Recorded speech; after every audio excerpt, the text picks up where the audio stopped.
Click the link in the description below for a chance to win 10 classic best-selling Law of Attraction books. We hope you enjoy this presentation.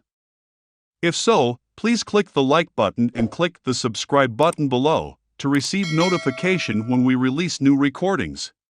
Richard Hargraves presents Believe It In by Neville Goddard. First published 1969. This audio edition recorded 2023.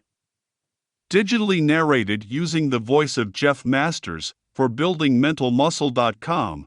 Copyright 2023 Iron Power Publishing. All rights reserved. Believe It In by Neville Goddard. The objective reality of this world is solely produced by the human imagination, in which all things exist. Tonight, I hope to show you how to subjectively appropriate that which already exists in you and turn it into an objective fact. Your life is nothing more than the outpicturing of your imaginal activity, for your imagination fulfills itself in what your life becomes.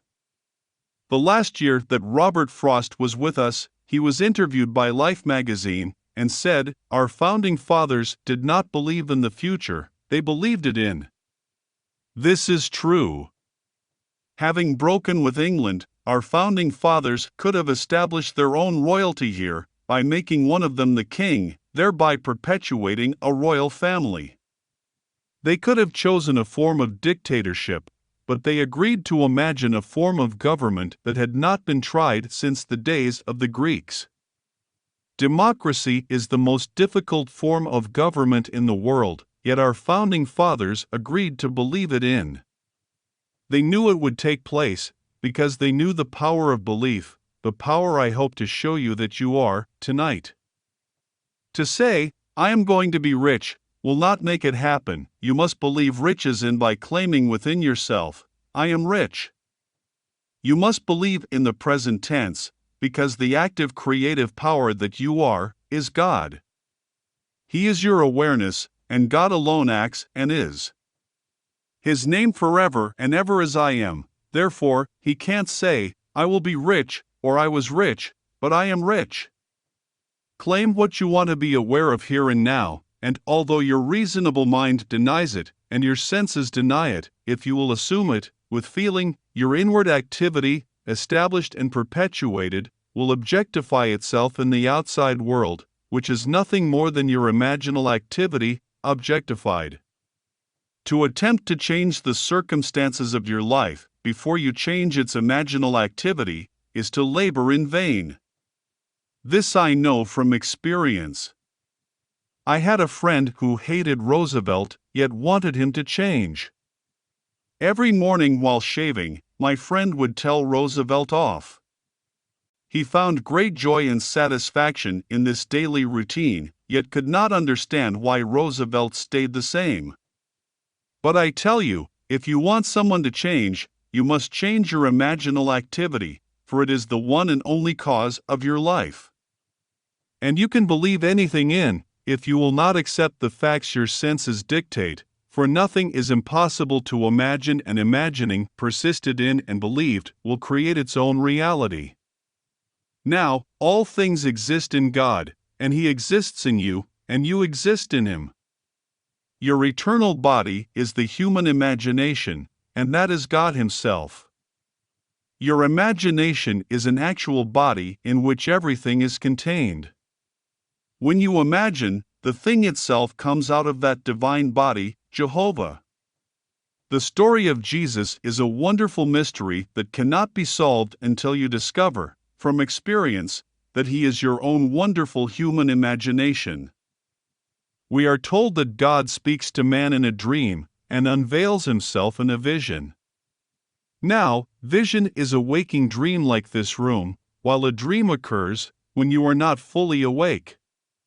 A few years ago, this vision was mine. I was taken in spirit into one of the early mansions on Fifth Avenue in New York City at the turn of the century.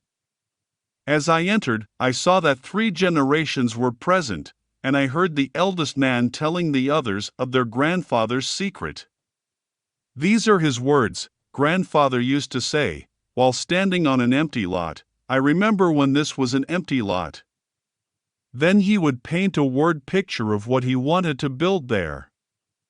He saw it vividly in his mind's eye as he spoke, and in time it was established. He went through life in that manner, objectively realizing what he had first subjectively claimed. I tell you, everything in your outer world was first subjectively appropriated. I don't care what it is. Desire can be your empty lot, where you may stand remembering, when that which you now have was only a desire. If I now say, "I remember when I lectured at the Woman's Club in Los Angeles," I am implying I am no longer there, and am where I want to be. Remembering when you were poor, I have taken you out of poverty and placed you in comfort. I remember when you were sick by taking you out of sickness and placing you in the state of health. I remember when you were unknown implies you are now known. By changing my memory image of you, I can now remember when you, with all your fame and fortune, were unknown and broke. That was the secret of grandfather's success. This is what I learned in vision. Do not put this thought aside, because it came to me in vision. In the 12th chapter of the book of Numbers, it is said that God speaks to man through the medium of dreams, and makes himself known through vision. If God makes himself known to you through vision, and speaks to you in dream, what is more important than to remember your dreams and visions? You can't compare the morning's paper, or any book you may read, to your vision of the night, for that is an instruction from the depth of yourself. God in you speaks to you in a dream, as he did to me, when he took me on a trip in time, to that beautifully staffed mansion at the turn of the century. As spirit, I was invisible to those present, but I heard more distinctly than they, and comprehended the words more graphically than they, because they had their millions. And who is going to tell one who already has millions how to get them? I entered their environment to hear their story, in order to share it with those who will hear, and believe my words, and then try it. This doesn't mean that, just because you heard my vision, you are going to enjoy wealth. You must apply what you heard and remember when. If you would say, "I remember when I couldn't afford to spend $400 a month for rent," you are implying you can well afford it now. The words, "I remember when it was a struggle to live on my monthly income," implies you have transcended that limitation. You can put yourself into any state by remembering when. You can remember when your friend expressed her desire to be married. By remembering when she was single, you are persuading yourself that your friend is no longer in that state, as you have moved her from one state into another.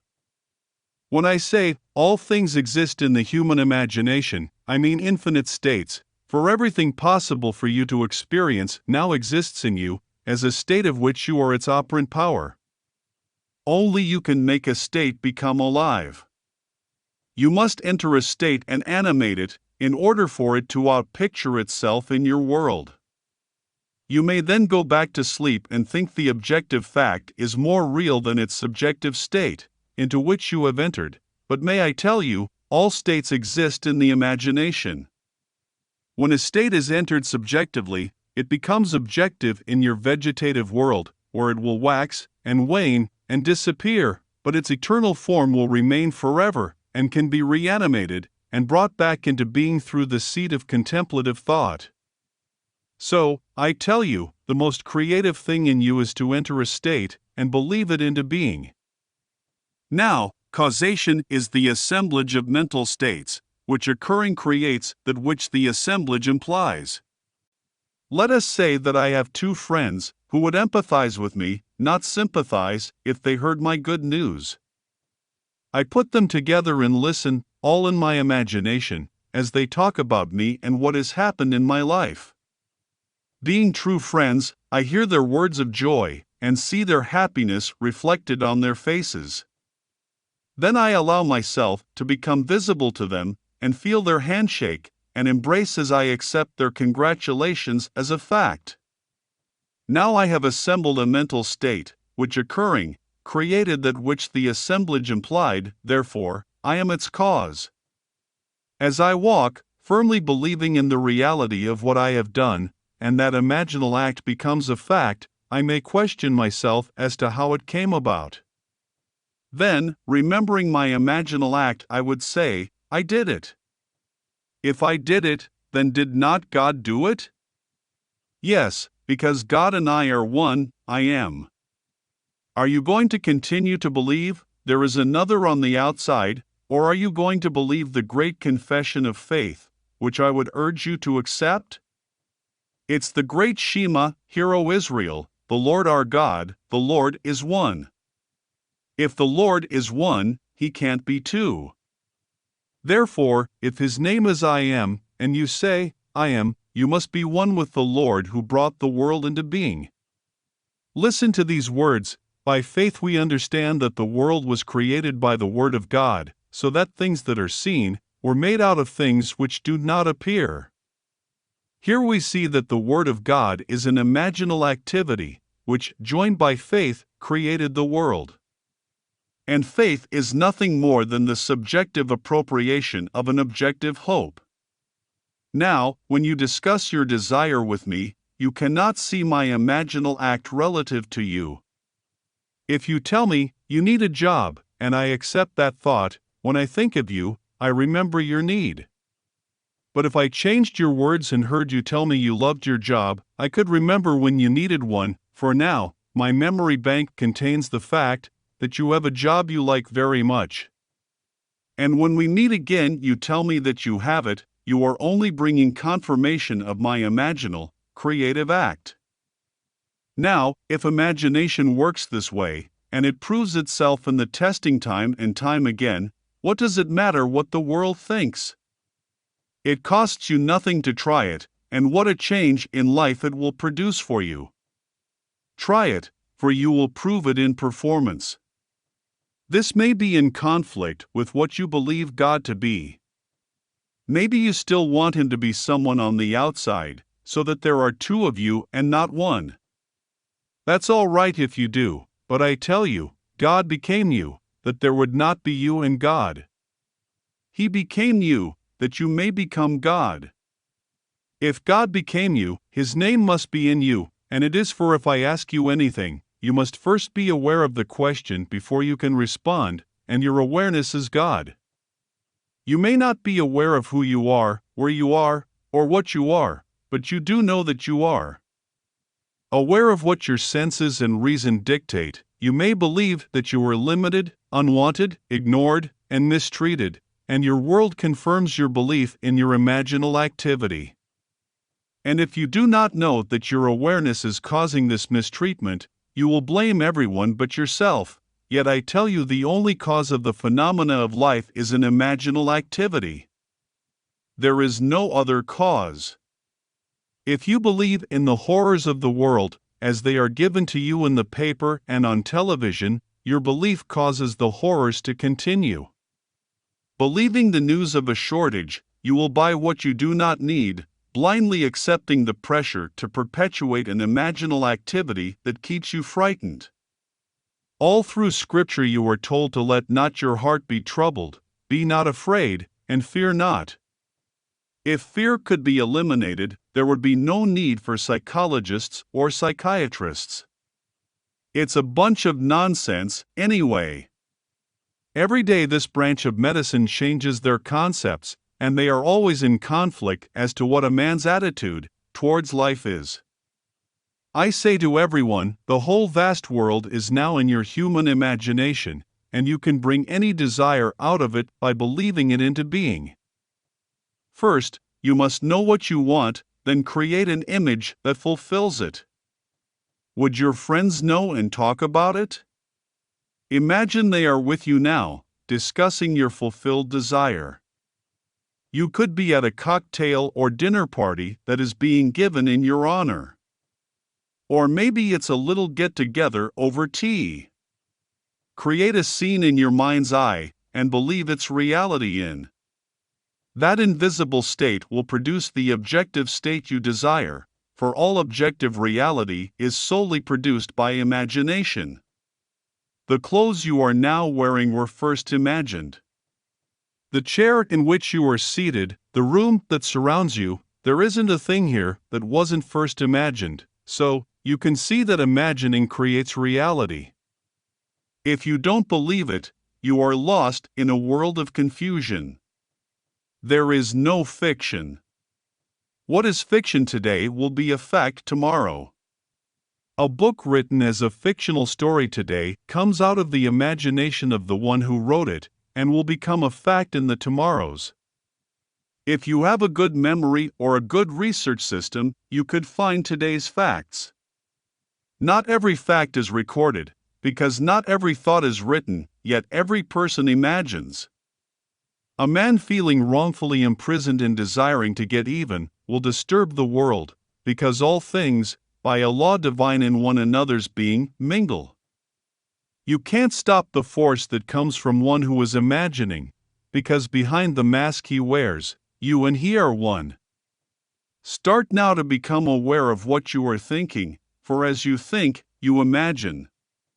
Only then can you steer a true course to your definite end. If you lose sight of that end, however, you can and will be moved by seeming others. But if you keep your mind centered in the awareness of dwelling in your destination, you cannot fail. The end of your journey is where your journey begins. When you tell me what you want, do not try to tell me the means necessary to get it, because neither you nor I know them. Just tell me what you want that I may hear you tell me that you have it. If you try to tell me how your desire is going to be fulfilled, I must first rub that thought out before I can replace it with what you want to be. Man insists on talking about his problems. He seems to enjoy recounting them, and cannot believe that all he needs to do is state his desire clearly. If you believe that imagination creates reality, you will never allow yourself to dwell on your problems, for you will realize that as you do, you perpetuate them all the more.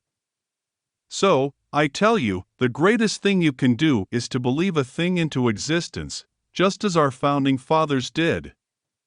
They had no current example of democracy. It existed in Greece centuries ago, but failed because the Greeks changed their imaginal activity. We could do that too. Don't think for 1 second, we have to continue as a democracy. We could be under dictatorship within 24 hours, for everything is possible. If you like democracy, you must be constantly watchful to keep its concepts alive within you. It's the most difficult form of government. A man can voice an opinion and stage a protest here, but in other forms of government he cannot. If you want to enjoy the freedom of a democracy, you must keep it alive by being aware of it. Now, if you keep this law, you don't have to broadcast what you want, you simply assume that you have it. For although your reasonable mind and outer senses deny it, if you persist in your assumption, your desire will become your reality. There is no limit to your power of belief, and all things are possible to him who believes. Just imagine what an enormous power that is. You don't have to be nice, good, or wise, for anything is possible to you when you believe that what you are imagining is true. That is the way to success. I believe any man who has been successful in his life's venture has lived as though he were successful. Living in that state, he can name those who aided him in achieving his success, and he may deny that he was always aware of success, but his awareness compelled the aid he received. To believe your desire into being is to exercise the wonderful creative power that you are. We are told in the very first psalm, "Blessed is the man who delights in the law of the Lord. In all that he does, he prospers." This law, as explained in the Sermon on the Mount, is psychological. You have heard it said of old, "Thou shalt not commit adultery," but I say unto you, anyone who lusts after a woman has already committed the act of adultery with her in his heart. Here we discover that it is not enough to restrain the impulse on the outside. Adultery is committed the moment the desire is thought. Knowing what you want, gear yourself towards it, for the act was committed in the wanting. Faith must now be added, for without faith it is impossible to please God. Can you imagine a state and feel that your imaginal act is now a fact? It costs you nothing to imagine. In fact, you are imagining every moment in time, but not consciously. But may I tell you, if you use your creative power, by imagining a desire is already fulfilled, when you get it, the circumstances will seem so natural that it will be easy to deny your imagination had anything to do with it, and you could easily believe that it would have happened anyway. But if you do, you will have returned to sleep once again. First of all, most of us do not even realize our own harvest when it confronts us. And if we do remember that we once imagined it, reason will tell us it would have happened anyway. Reason will remind you that you met a man, seemingly by accident, at a cocktail party, who was interested in making money. When he heard your idea, he sent you to see his friend, and look what happened, so really, it would have happened anyway.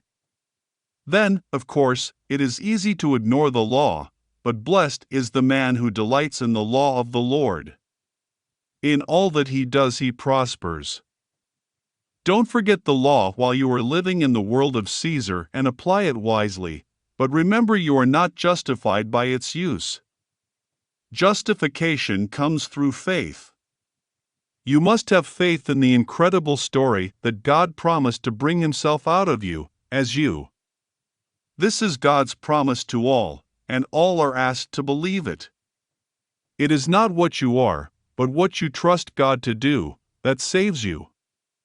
And to the degree that you trust God to save you, you will be saved. But He has given us a psychological law to cushion the inevitable blows of life. The law is simple: as you sow, so shall you reap. It is the law of like begets like. As you imagine, so shall your life become. Knowing what you want, assume the feeling that would be yours if you had it. Persist in that feeling, and in a way you do not know and could not devise, your desire will become a fact. Grandfather made his fortune by standing on an empty lot and saying to himself, "I remember when this was an empty lot." Then he would paint a beautiful word picture of the structure he desired there. This is a wonderful technique. You can remember when you were unknown, penniless, and ill, or a failure. Remembering when you were implies you are no longer that, and your power is in its implication. Use the law, and it will take you from success to success, as you conceive success to be. As far as I am concerned, success is to fulfill the promise, and you cannot do that through the law. The promise is fulfilled through faith. Are you holding true to the faith? Examine yourself to see if you are. I have told you an eternal story. Believe it, but do not change it. The story is this: God became you that you may become God. Use the law to cushion the blows while God keeps His promise, and then one day, when your journey is over, you will say, "Into thy hands I commit my spirit. Thou hast redeemed me, O Lord, faithful God." That's the cry on the cross. Commit your spirit to your imaginal act, relax, and fall asleep knowing its redemption is assured. Then when you least expect it, God will prove to you that He has redeemed you by awakening in you, as you. Then you will be born, not of blood or of the will of the flesh, or of the will of man, but of God. Now let us go into the silence. End of lecture. We hope you enjoyed this presentation. If so, please click the like button and click the subscribe button below, to receive notification when we release new recordings. Click the link in the description below for a chance to win 10 classic best-selling Law of Attraction books